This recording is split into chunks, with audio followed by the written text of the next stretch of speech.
welcome to another edition of Pittsburgh Sportsline live in the BPTV studios. Thanks for watching us. We appreciate you. I know you come in out of the rain. It hit me with some rain before I left the house and got Olive Oil's Pizzeria. So 412-831-1900. Great pizza, Hillcrest Shopping Center. Check it out. There we go. We got Devin Shea on a close-up on there. I'll just run my propaganda while I got it here. All right, we got that. Joey Fabus Childhood Cancer Foundation. There's Joey with DIPG. Didn't make it to his 9th birthday. If you can donate, check it out. Go online. Joey Fabus Childhood Cancer Foundation. Another donation. The Bethel Park Historical Society Schoolhouse Art and History Center, right there on South Park Road. Check it out. Great venue up there. Can't beat it. Right in Bethel Park, you got the trolley there. And then Uncle Al's looking for volunteers, running the camera like Devin and Tessa and Ethan. I want you for BPTV. Nice close-up there, Devin. Another group, Bethel Park Community Foundation, has money. $100 to $5,000. Go online, bpcf.org. Get an application and make a presentation to the committee and try to get some money for your group here in Bethel Park. And then we talk about Joey Fabus. Here's a night at the races. I don't know if you can pull up on this at the Community Center, May 12th. It's a great event there. Get horses. Get $10 for a horse. You could win $40. There's 10 horses in each race.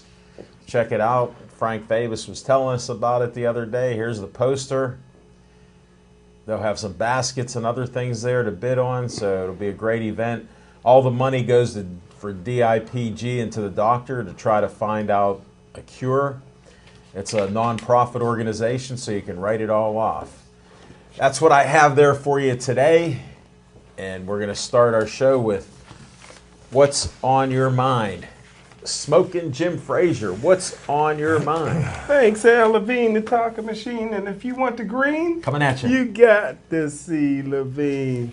Thank you. Oh, man. I tell you what. What's going on? Got a lot on my mind today.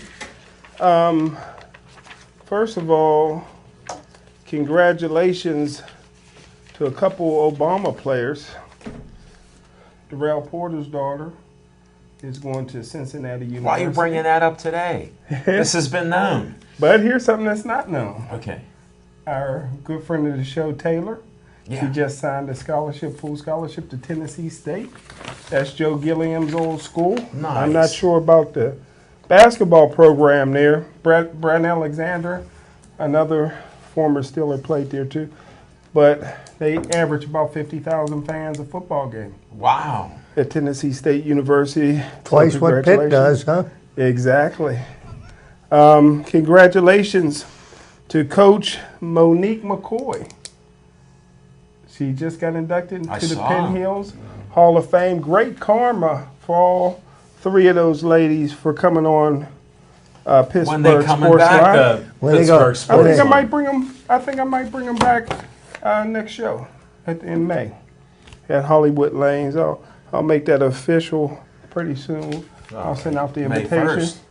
But you know what?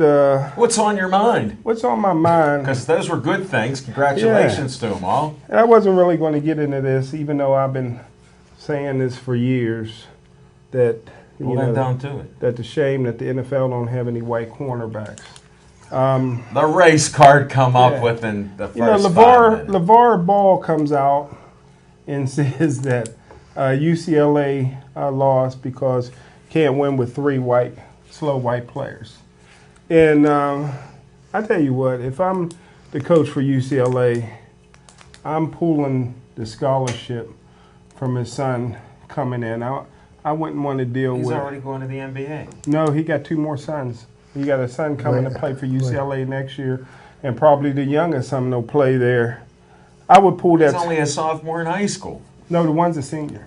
Well, one's a sophomore. One's a sophomore. So I would probably pull that scholarship. I wouldn't want to deal with LeVar Ball any further, even though I love him too. He's funny. That's your He's man. entertaining. Even after anointing him Father of the Year? Father of the Year. But as a coach, I mean, don't forget in high school, his son, when they was in the state playoffs, he goes and pulls the team together the night before the game and have a team meeting without the coaches. So, I mean, That's your guy. Yeah, I love him. He's entertaining. But if I'm UCLA, I wouldn't deal with him. But LeVar Ball is only saying publicly what all the white coaches, general managers, and owners are saying silently. It's a shame that there is no white cornerbacks who's gotten a tryout in the NFL in the last 10 years. You know what I mean? They're saying that white cornerbacks are slow. They're stereotyping these athletes. I think it's a shame. There's not been a black long snapper in the NFL since the game changed to when they specialized long snapping. There's 102 traditionally black colleges that play Division I football, and another 100 or so that plays Division II football. Who's their long snappers? Who's their kickers? Who's their long snappers? Gene, I want to know. Since Gene Bingo Mingo, there's not been a black field goal kicker. So the National Football League and other leagues are stereotyping these players, whether they're white or black, and let's put it into it.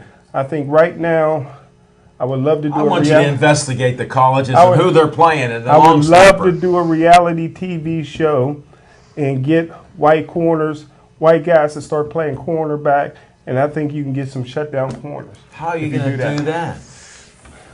You got to start somewhere. How are you going to do that? You walk from here to China one step at a time, brother. Yeah, but there's an ocean in the way. Before T.J. McConnell got to play for the Philadelphia 76ers, he couldn't get a tryout because the rumor around the National Basketball Association was like, who's he going to cover? Who's he going to guard? Didn't he play at Arizona? Big time ball? Same people he was guarding there. Who asked these questions? Yeah. It's silently. LeVar Ball's just saying out loud basically what they've been saying silently, and I'm tired of it. Okay. Smoking Jim, white power. I always got to bring the race card out. For all you watching the show for the first time, Smoking Jim is a well-known NFL scout, Steeler scout. Ungawa, white power. And most of the other things that he says and a legend in his own mind. You never cease to amaze me, Smoking Jim. Let's move forward on this. White or black, please keep watching the show. Don't change that dial yet. Here come a cornerback now. Why, who come in? Devin Shee. All right. Chip Hayner, what's on your mind? Well, thank you, Alan, and good to have Jim back to my left. Good to have Alan here on my right. Growing the and, I do say that, Jim does make a good point there. Thank you. However, the day I'm going to listen to anything LeVar Ball has to say might be the day after his son shows up in an elimination game. Okay? $100 billion? Please. Take your team to the next round. But what's on my mind, and since Jim brought up the NFL, why not just jump on? Hypocrisy is alive and well in the NFL, don't you think? Roger Goodell announces yesterday that, among others, James Harrison could be subject to fines. No, he won't be suspended because they participated in an arm wrestling contest for charity at a casino in Las Vegas. Now, this is the same Roger Goodell and 31 of the 32 owners of NFL franchises that voted to have the the Oakland Raiders become the Las Vegas Raiders. Okay, but yet you're going to fine players for a charitable event that was held in a casino because it just drips of impropriety. I think it drips of hypocrisy. I think Roger Goodell, well, you know what my feelings are about Roger Goodell. He's just making himself look like a bigger clown than he's already done so far. But that's going to be it. That's what's on my mind for this week. Wow, that's great. And I want to thank everybody for watching us on Verizon 32 everywhere in the greater Pittsburgh area. Comcast 7 only in Bethel Park. And Facebook, we're still hanging over the 6,400 mark or so, whatever that number fluctuates between 3 or 4. So we appreciate all the likes and you watching our shows. And this What's on Your Mind's our opinions, so I'm glad we could get it all out of there. And a little sidebar on the NFL. If it's their charity, everything is A-OK. That's how simple it is. So this wasn't their charity. It's not okay. Charity is charity, you know. No, the NFL. It's benefiting somebody. It just wasn't benefiting the NFL. They're a billion-dollar corporation. It's multi-billion. They're granted this privilege by Congress. So they take advantage of it, like most business people. So what's going to happen when the players for the Las Vegas Raiders, you know, walk through a casino and happen to stop by the sports book on the way? We shall see. That will never happen, Chip. Mm-hmm. They'll have video. Oh, they have video on everything at the casinos, but that will never happen in the NFL's eyes. The eye in the sky sees all. Well, it happens right now. They're out there doing it now and betting the games. Who's kidding? You got a gambler right next to you. No. Except when you listen to them, you should do the opposite. Tell me it's not so, Jim. Tell me it's not so. All right, well, that isn't what's on my mind. What's on my mind is I'm watching the Buccos, you know, since it's baseball season. I like watching the Pirate game. They lose the first 2. They win the next 3. And I watch them lose the game yesterday there. Another young pitcher, Glasnow, just didn't have it. It was a terrible performance. He couldn't get the ball over the plate, gave up 5 runs, 5 walks. Searage tried his best to pump him up. Same with Clint Hurdle, come out, did something he never does, waved off the other players and said, I'm just going to talk to Glasnow. And he did. And it still didn't work. He just had a bad day. Like Smoking Jim coming in when he says he's going to leave early, and he comes in 1 minute before the show starts. You just can't change. A leopard doesn't change its spots. He just talks about them differently. But that's what happens. Just like he missed the show last week because everybody in Pittsburgh knew that the Liberty Bridge had a terrible accident that shut it down, except for Smoking Jim, because he was busy looking for white cornerbacks and black long snappers and the curse of the Pittsburgh Steelers that was caused by Art Rooney Sr. Hey, you know what? He told me after the show last week he should have made a left turn at Albuquerque. and this is just to show you that we have a sports show. I want to give a shout out to a longtime friend of mine, Chief's dad, Jimmy Mack Sr., now has Verizon. Chief said he'd be watching, so Jimmy Mack. His name's Jimmy McElroy Sr. All right. Thanks for watching our show. Hope we can provide some entertainment. Smoking Jim has already been entertaining. I tried to just jump on his back about the race card because that's what he does, even though he denies it. Speaking about the race card, Jimmy Johnson won the race last week. Race card. Oh, I thought we were talking race car. Number 48 took home the win last week. There's still a debate whether that's a sport or not. Left turns, that's athletic. And they are. I agreed years ago. My brother-in-law and sister-in-law would go to the races, follow them around. It's a sport because look at the 4 and 5 Gs they got to take around those bends. and be in shape. So, Well, I guess it must be a sport. People go and watch it and drink, so it must be a sport. well, then here's what's unusual. Then the drivers, 105 pounds, 110 pounds, come over and beat each other up. So if you're fighting, look at hockey. Oh, I thought Smoking that- Jim loves the hockey because they still fight. Yeah. I thought that was the halftime entertainment. That was the after the race entertainment. That's what we cover with sports. We're going to go to a commercial now, and we'll be back with Fiction and Fact from Smoking Jim's Almanac.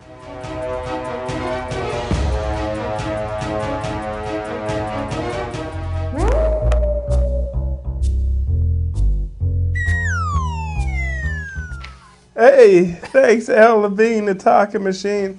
And I tell you what, Fiction and Fact from Smoking Jim's Almanac. everybody knows that, this time of year, it's just in the air, What Excuse me, is? cut my grass today, and I was thinking baseball. And That's insane. my all-time favorite player for the Pirates was Andy Van Slyke. But He was in opening day. He was in Was the he? home opener. Yes, he was. And a few years back, Al Levine and myself was fortunate enough to get some great tickets from Chip. And I tell you what, man, it just brought back memories. What a great game. And that's when Jay Hay made a name for himself. Just seeing Jay Hay out there and playing, I think he's going to have another great year. And then, He's injured right now. and then again, I kept telling everybody since last year, in the media stereotyping him, but all he does is produce. My favorite player on the Pirates now is Frazier.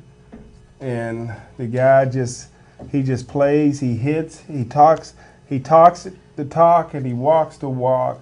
The Pittsburgh Pirates got to find a place for that young man. He's a winner. And Chip, after the show, you got to let me know where I can get a Pirate jersey, because I want to get a Frazier jersey. You want to get a Frazier jersey? Because he's my 26. favorite. He's my favorite player.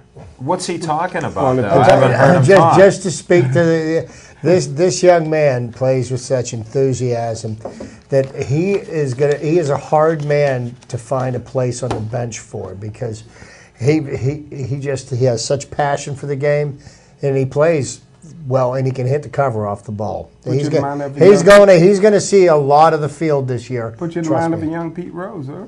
No, No? No. No bit? not at With the all. fire? With the fire? No, not even close. Where do you even come up with that? But that's A what's, known gambler to a gambler. that's what's, Used to bet on the horses and was always betting in the dugout. that's my fiction and fact from Smoking Jim's Almanac. Really enjoyed that game Adam 3 Frazier. years ago and seeing Jay Hay do his thing. Yeah, we were watching Bryce Harper that night, the Washington I Nationals. didn't realize that. I love See that guy. that? He went 4. I think he had 4 hits the other night ago, right? He's Best player in the game. no, arguably. Yeah. Thanks, Smoking Jim. We appreciate it. Now let's go to Chip.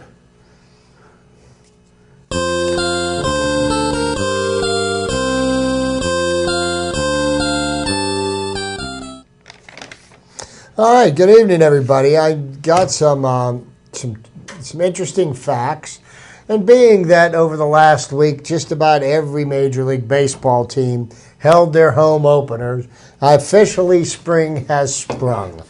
Now, if you would have been at the game on Friday, you might question that because it was snowing sideways, and it was It about looked nice. 35 degrees. That but looked nice. but these opening day facts will get you in the mood to hear those immortal words for the first time this year. Play ball. Wow. On opening day in 1907, the New York Giants faced off against the Phillies at New York City's Polo Grounds after a heavy snowstorm. When the Giants fell behind, disgruntled fans began flinging snowballs onto the field, forcing the umpire to call a forfeit in the Phillies' favor. So, hey, a snowball fight on opening day. Sounds like a plan to me. Presidential pitches on the first day of the 1910 season. Wow. William Howard Taft and he was a president of the United States, just for my trivia He buff, was a large my man. history buff over here. He was a large man. He was a white man, too. Became the first president to throw the ceremonial first pitch.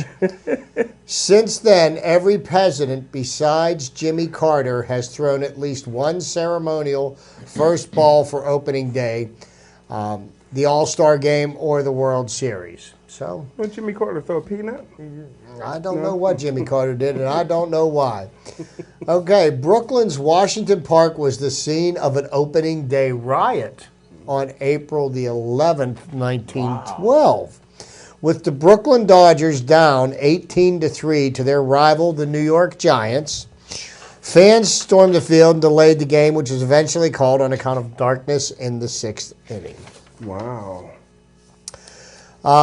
And in the history of Major League Baseball, there has only been one no-hitter on opening day Really? in the history of I baseball. don't believe that. Cleveland pitcher Bob Feller, Yeah. then just 21 years old, threw it against the Chicago White Sox at Comiskey Park on April 16th, 1940. What a pitcher. Boston Braves fan sat down to an unpleasant surprise on opening day in 1946. The outfield stands had recently received a fresh coat of red paint, but cold, damp weather had prevented it from drying. Hundreds of angry, paint-stained spectators marched to the Braves' offices. The team agreed to pay their cleaning bills and made a public apology in a newspaper ad. Well, they wore suits. People wore suits to get that's it. right. That's right. Yeah, and they were wearing their Sunday best. And okay, now also we're making history because, my dear friend Jim always brings the race card up. So Jackie Robinson broke the color barrier on opening day in 1947, becoming the first African-American to play for a major league team. The 28-year-old made his debut at Ebbets Field, playing first base for the Brooklyn Dodgers. Harry Truman was the only president to throw out left-handed and right-handed first pitches on opening day. What talent. He showcased his ambidextrous talents on April 18th, 1950. Wow. I didn't know that.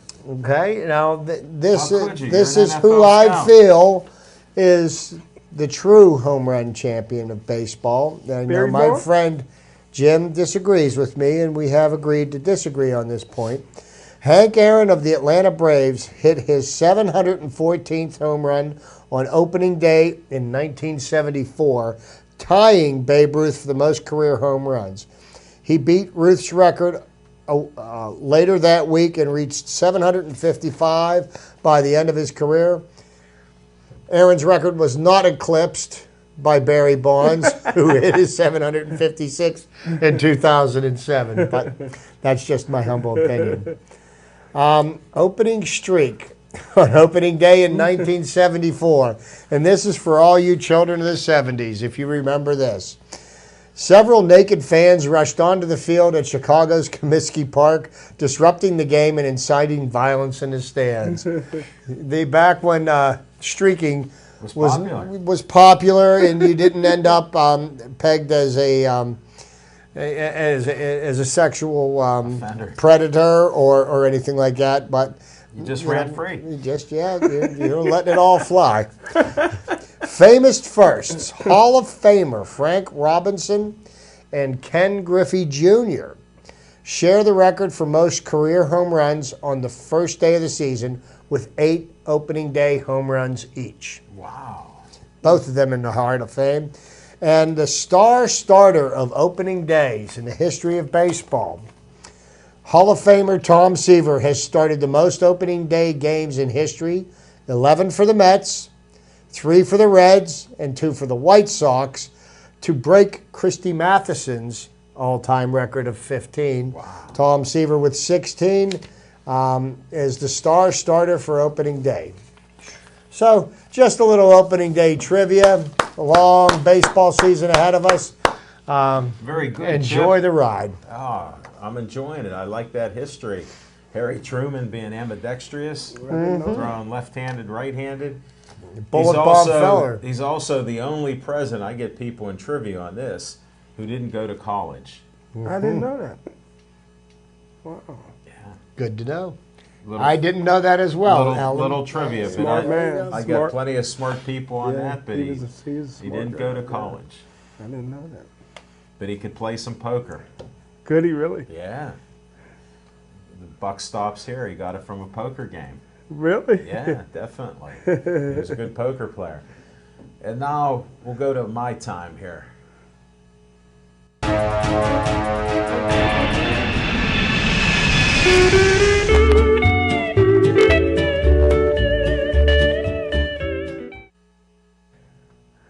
Oh, hello. Welcome back again. We just did the Hollywood Lanes. I was there for Isaiah Wood's anti-bullying bowling on Sunday. 12-4 it was. So check that out. He goes, "Where's Smoking Jim Frazier?" I said, "Excuse me?" He goes, "Smoking Jim Frazier." I said, "I can't hear you." So we covered that. We'll be at Hollywood Lanes on May 1st. The new women's football team and their coaches are supposed to come to our show. We've been working on it. The LFL, they got permission to come out, so look forward to that on May 1st at Hollywood Lanes. We'll have some fun. Maybe we'll get the Obama winners out to the lanes again. So maybe a couple boxers we'll put in there since a lot of boxing seasons going on there. We'll get a report from Smoking Jim on the fights that he saw at Three Lakes Golf Course. Maybe some of it. Can't talk too much about one of the fights, but we'll cover some of that. And that's what's on my mind. And we're going to go to another commercial. And when we come back, we're going to talk our Pirates. So don't change that dial.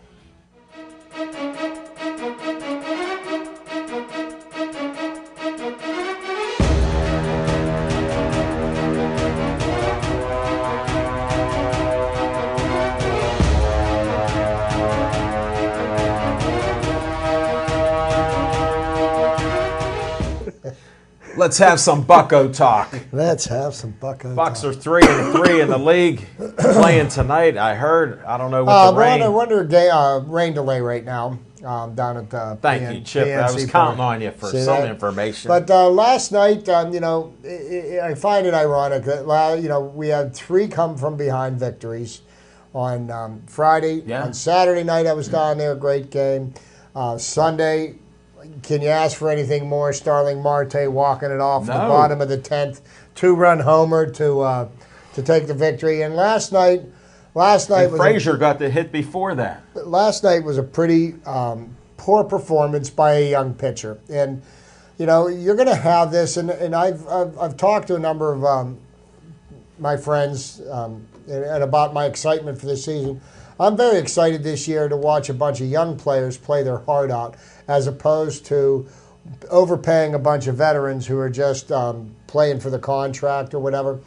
So Tyler Glasnow gets up last night and he just couldn't find the strike zone. And terrible. I found it kind of disturbing that the people found it within themselves to boo and to jeer him while he was out there trying to figure out how to get hitters out. And, I do understand, this is the major leagues, and we as paying fans have the right to voice our opinion, if that's what we choose. But, I kind of feel like, all that negativity and stuff is kind of fueled by a couple of on-air personalities that we hear on the radio waves.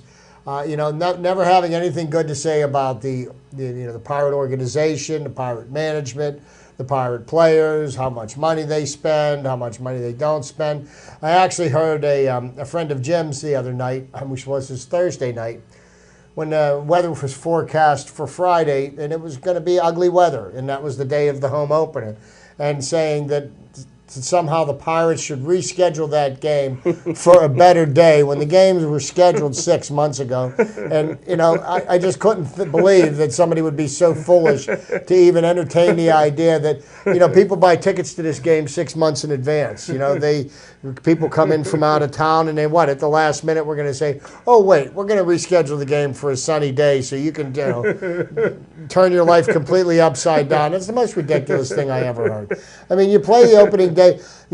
Last year when I went to the opener, it was 32, 33 degrees. It was cold out. But guess what? This is Pittsburgh. It's April. You're going to get weather like that. So, you just bundle up a little bit. So all you hear today on the radio is all the negativity about decisions Clint Hurdle made yesterday, about how Tyler Glasnow shouldn't be pitching in the major leagues, and all this negativity. And I was like, well, wait a minute. Didn't we just win 3 come-from-behind games over the weekend? And I will tell you this.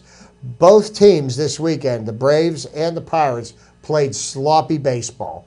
It's not unusual to see that at this time of the year, but the Pirates still found a way to win 3 games in a row.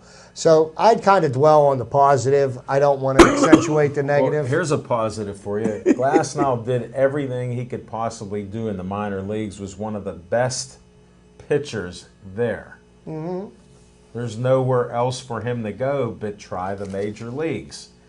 And you know what? He had one bad game. He had one bad game, and he's only had, I believe, that was his 5th start in the major leagues.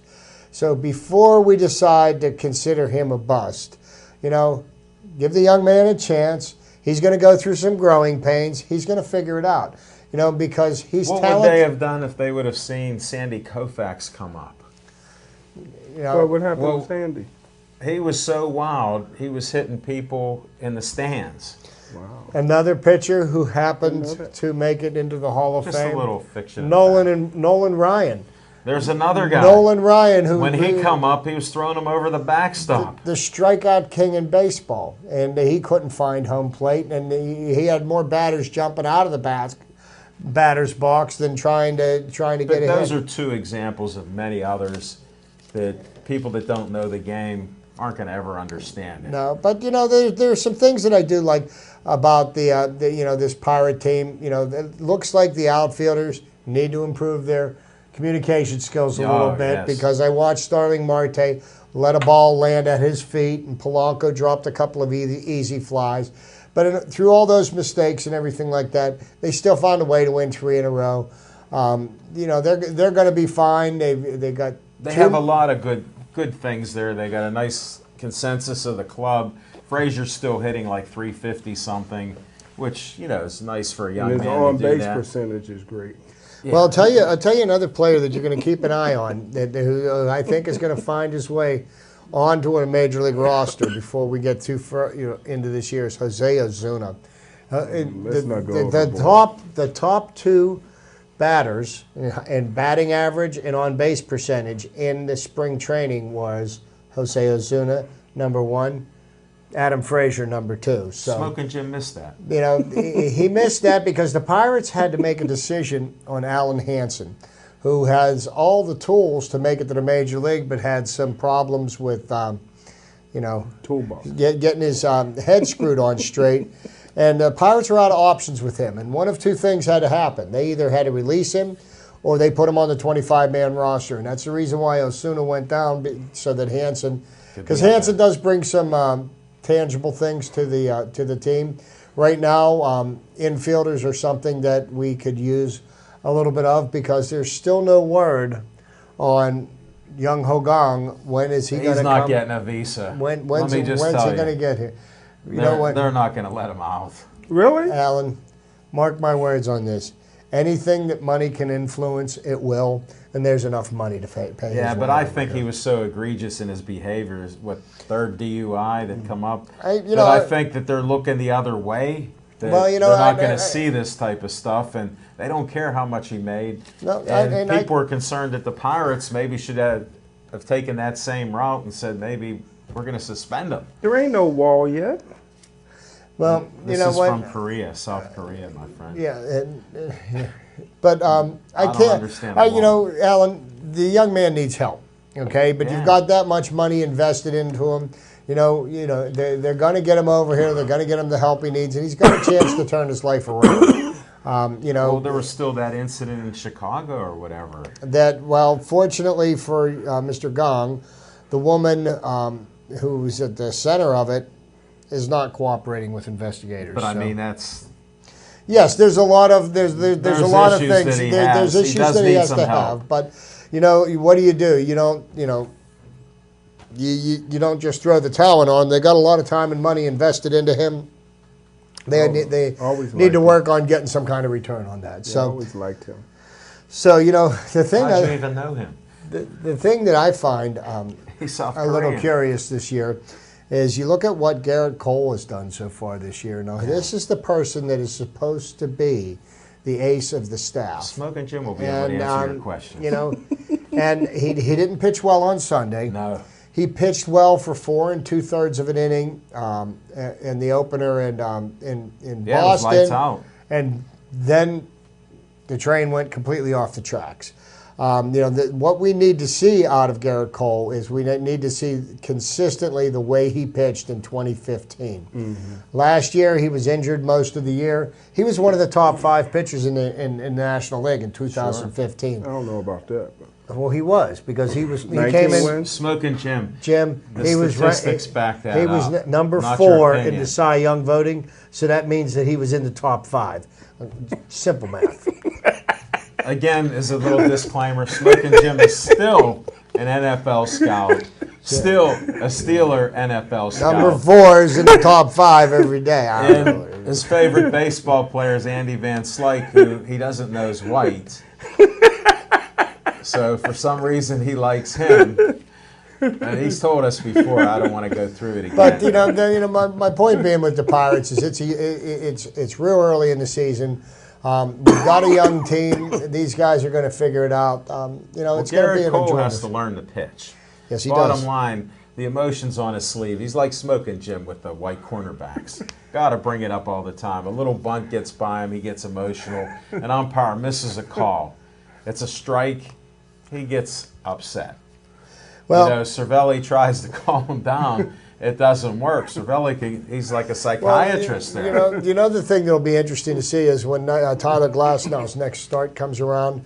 Let's see how short of a memory he has. Kind of like they say Like the black cornerbacks and cornerback. They have short memories. Cornerbacks have to have short memories in the NFL. Especially the black And a ones. starting pitcher needs to have a short memory too. He can't dwell on the last batter. He has to work. He has to deal with the batter. I That's in the hope he batter's has a box. memory like Big Ben throwing interceptions. He didn't remember the last one he threw, so he throws another one. Well, So who's the knuckleball pitcher the Pirates got? I can like him. No, we did. We played played against against him as Dickey. R.A. Dickey, Wow, and I like him. we roughed him up pretty good on Saturday I night. like the way he throws that, though. Well, the You knuckleball's didn't see a much hard of it. pitch to master, and it's a harder pitch Well, I like to the hit. story. You hear his story. He got offered as a rookie $800,000. They seen a picture of him with some other players. It looked like his arm looked funny, so they ordered an MRI. Found out he had some things missing in his arm. They offered him $75,000. He had to take it, and now he worked his way up.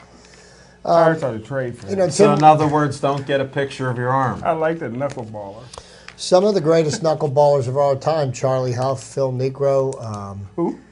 Tim Wakefield, who played for the Pirates at one Yeah, time. you should have seen him and pitch. went I to like that Boston. But the knuckleball is a very tough pitch to master. And the thing catch. the thing that makes it so hard is that basically when you're throwing a pitch, Mm-hmm. the ball's spinning. Whether you're throwing a fastball, 2-seam, 4-seam, curveball, slider, you name it. forkball, whatever it is you're throwing, it's got a degree of spin on it. When you throw the knuckleball the way it's designed to be thrown, there is no spin on the ball, and basically the ball just kind of floats in there. And so when you think you know where it's going to be and you swing, it's not there. So I was looking at the pitches he was mysterious. throwing on Saturday night. He was throwing pitches 67 miles an hour, 71 miles an hour, 73 can miles whack an hour. it. That little leaguers throwing that hard.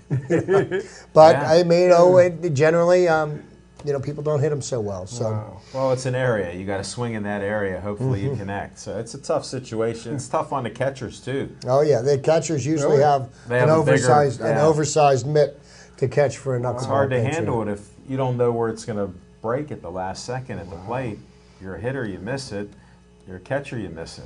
But we got 2 more against the Reds. The weatherman said that they should get tonight's game in. We shall see. Got a game tomorrow. Then we fly to Boston to finish the 3-game series that we started last week. Right. And then from Boston, we go to Chicago, and then I believe to St. Louis. Nice. So we've got some Traveling interesting divisional games coming up. And you know what? If the Pirates come out of these next few games at 500, I would consider that a huge win. Well, that ain't happening, but give me your season win total. 90. Okay. A lot of people saying 81, 87. 87, 78. Okay. You announced that before because you're optimistic. You know that's below 500. 81's the 500 mark. Just so you know. So it'll be 2 losing years in a row. But now, we're talking about baseball. We know where you stand. But we did have to have one drama queen try to steal the thunder from the Pirates on opening day. And number 7 decided to upstand the Pirates by announcing that he would be back. by telling everybody that he would be back for his 14th season. I didn't realize that was opening day. Yeah. Well, here's what he was weighing. Do I pay the Steelers almost $19 million? Or do I let them Or pay do me? I just come up and let them pay me? Yeah, let me pay me $19 million. That was his decision. No, I bet you his wife made the decision for him. 3 kids at home. You're going in. Yeah, you're going. Yeah, we're not. I'm not writing any checks. She said. Well, he's been working out the last 2 months in San Diego. So what? Yeah. He worked out last year to come in shape. He lost that roly-poliness. I swear, I don't know who's a bigger diva, Antonio Brown or our illustrious quarterback. $18 million a year, Antonio Brown. Mm-hmm. I guess we're getting a little Steeler talk in here. Steeler drafts coming up. Yeah, Any Jim. words, Smoking Jim? What do you think, Jim? We got, we've got all kinds of pressing needs, which kind of tells me that that's why we're going to take a quarterback in the first round. Well, I'm going to do a lot on the draft next week. Steelers gave me a call Monday to invite me to help them with the draft. When is the draft? This year. It's 27th, 28th, and 29th. So I'm going to go tomorrow, take a look at their draft board. Oh, that's the 3 days a year you work. Yeah. Okay. Just so I'm going to take a peek at the your fans draft like board. to know that, so I just figured I'd emphasize it. But, my wish list going in, but he got real hot, was Malik Hooker from Ohio State. Mm-hmm. Steelers haven't had a true free safety. Since Troy left, right? Well, Troy was a strong safety. They haven't had a true free safety since Mike Wagner, really. Darren Perry Wasn't he a white guy? Yeah, Darren Perry used to play back in center field and got some interceptions, but he wasn't hitting nobody. Mike Wagner did it all. Intercept, hit. What a good player. Made the calls back there. Malik Hooker would have gave you a lot of interceptions in the free safety position. So now I have my eyes set on Peppers from Michigan. Mm-hmm. This is a guy 6'1", 210 pounds. What I see him is a combination between Troy Polamalu and Cornell Lake. Okay. This is a guy that can come in immediately. He's not going to start for you your first year, but he'll come in immediately and be your kickoff returner, your punt returner, and play on all special teams. They've been trying to get AB out of that role for a while. Yeah, with what they got invested in him now, you don't need him being injured. You know, that's what I thought. On the kamikaze squad. Yeah, and what you do is, everybody knows last year my pick was Sean Davis.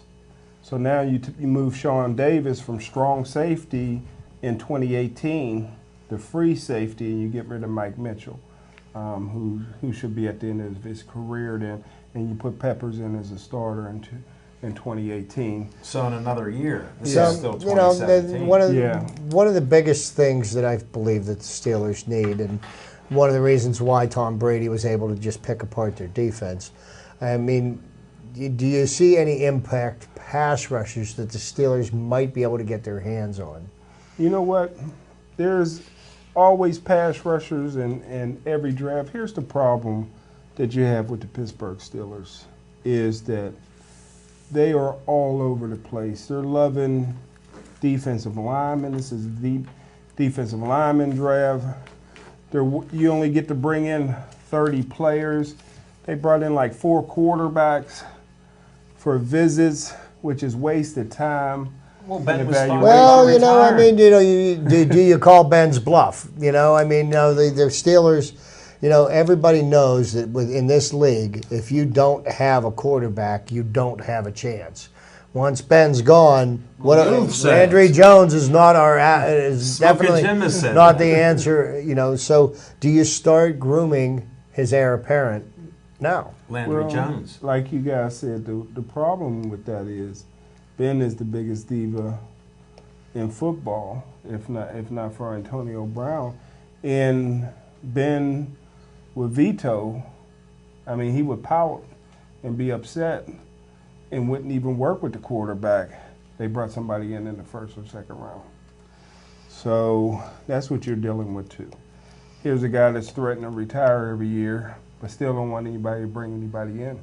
It's almost like I'm mad with the NFL now because how in the heck can you go be from an above-average quarterback to the #1 broadcasting team in the NFL with Romo? How'd that happen?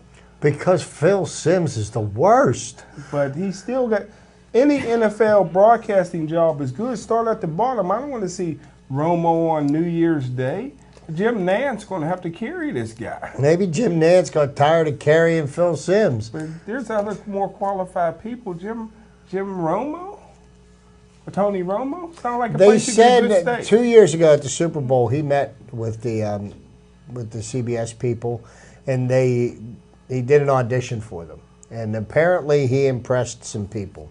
Wow, so, I mean, I don't know, but I think I could do a better job than Phil Simms. I mean, Phil Simms was literally probably the worst I've heard. I mean, I would mute the TV when the Steelers games would be on CBS because he just is. He's just annoying. I mean, he and Chris Collinsworth kind of neck and neck. I love Chris Collinsworth. Mm-hmm. What did Howard Cosell call it? Jockocracy? Yeah. So you got all these guys going to school. Yeah. They pay their dues. Yeah. Now, when you get an opportunity to look at Ryan Clark. What Ryan Clark did. He parlayed it into ESPN. Yeah. Now he's pretty good. You see him on ESPN. Yeah, he's pretty good, but still, like you said. Except about the dope talk. He didn't bring any of the facts up. Yeah. So, you know, that makes it tough. You know, when a guy. But they tell me that Romo is mad with the Cowboys because his players didn't have his back. He thought the players should have went to the coaches and says, have an open competition with Romo. And why would they? Yeah.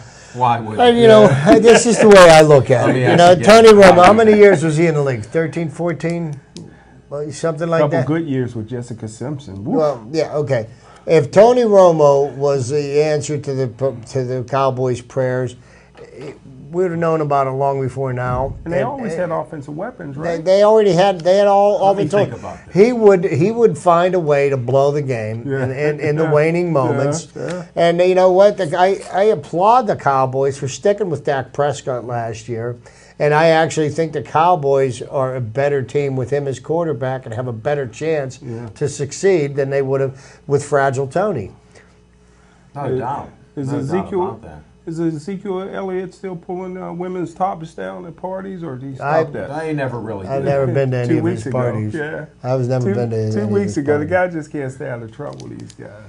Well, you know. Well, they're young. Look at the money they get. And believe me, Jerry Jones has got enough money to cover up just about anything. That's true. Hey, when he did. And then Romo's going to be with my boy tonight, Mark Cuban, on the Mavs. Is he? Yeah, at a fantasy camp. He gets to wear a Mavs uniform at their game. Wow. And you know what? I always thought Tony Romo would go. Maybe his back is bad, but I always thought he would go on a pro golf circuit. They say he could be a pro golfer. Well, you know, look what Tiger Woods' back is doing for him. He can't play golf anymore. Well, he got off the steroids. It just can't heal up, right? I mean, look at the size of his shirt. Isn't the same. So, hey, and that's my theory on the Tiger. We're getting down to the nitty-gritty here, and we've got a playoff series starting tomorrow night. Columbus Blue Jackets. Let's put them away in 5, man. Well, now, I'll tell you what.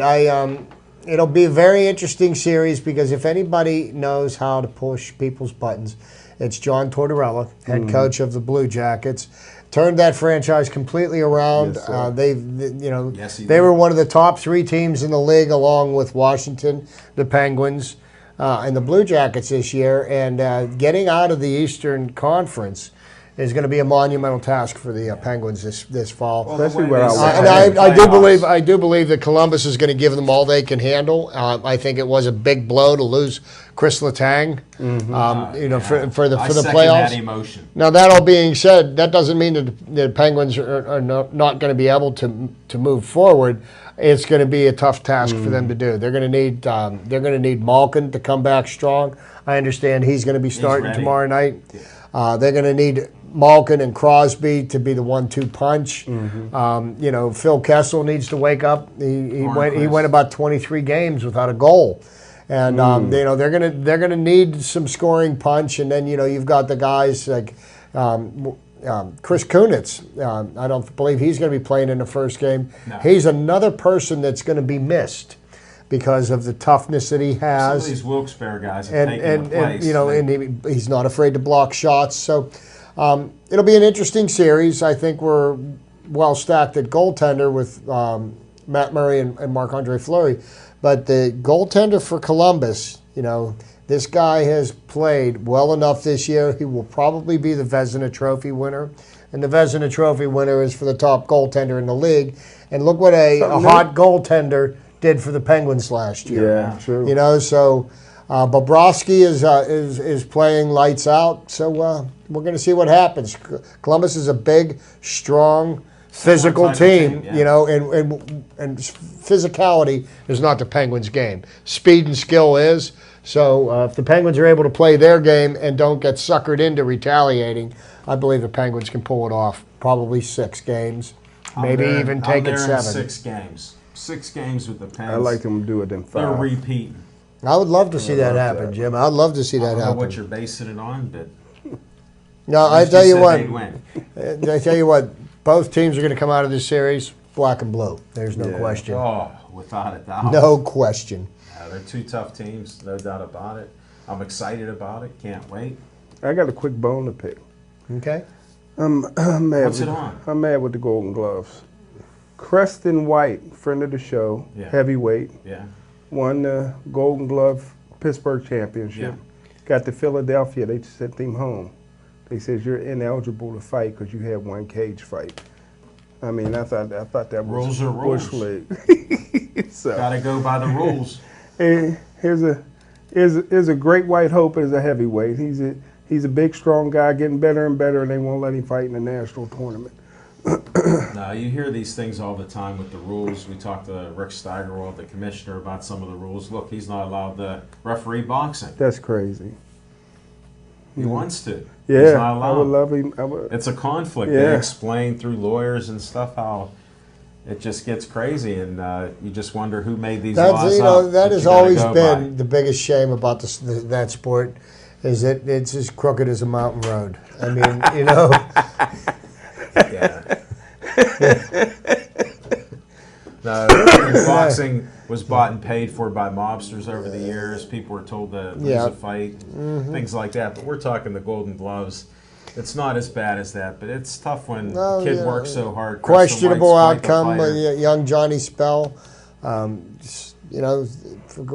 what I read, won the fight hands down. Referee said no, not so much. Well, there's 3 referees and judges that vote on it, so when it goes to the judges' card, it's always an adventure. Yeah. Yes, it Unless is. you knock them out. One of our guests, Keontae Irving, had a knockout in the 3rd round. Yeah. Champion. Yeah. You rarely see that in Golden Gloves, Yes, a knockout. So, I mean, that's Yankello boxing, and way to go.